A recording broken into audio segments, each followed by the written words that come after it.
আজকে সারাদিন বৃষ্টি হয়েছে।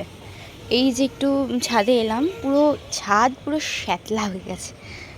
মানে একটু একটু ছিলই, বাট পুরো শ্যাতলা হয়ে গেছে। এই দেখো গাছগুলো পুরো শুয়ে গেছে। খুব সুন্দর একটা হাওয়া দিচ্ছে।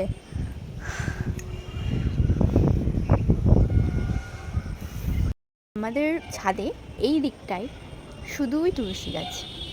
এটা বাদে এই যে এই বড় গাছটা বাদে বাকি এতগুলো তুলসী গাছের টব।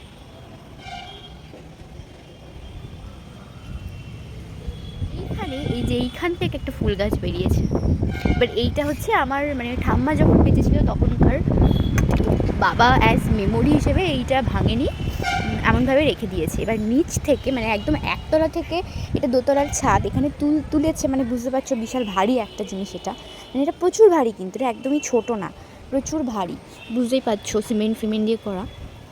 তো তুলতে গিয়ে প্রচুর ভেঙে গেছে, কিন্তু স্টিল রেখে দিয়েছে। এবার এইখানটা থেকে দেখো একটা ফুল গাছ বেরিয়েছে। এটা কীভাবে বেরোলো আমি এটাই বুঝতে পারছি না। হলো গাছের হাওয়ার গতিবেগ, গাছটাকে দেখলে বুঝতে পারবে। প্রায় তো 5:30টার মতো বাজবেই, বিকেল হয়ে গেছে। আজকে সারাটা দিন বৃষ্টি হয়েছে, সারাটা দিন। এই দেখো আমাদের বাড়ির পাশে জঙ্গল,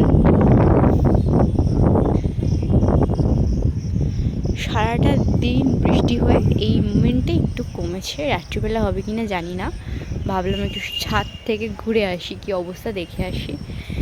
দুঃখের বিষয়ে এত হাওয়া দিয়েছে, মানে গতকাল থেকে তো অফুরন্ত বৃষ্টি, তো এই গাছটা দেখো ডালটা হাওয়াতে কি অবস্থা। অবশেষে এখন ঠিক করা হচ্ছে, এত হাওয়া দিয়েছে যে গাছ বিকে গেছে।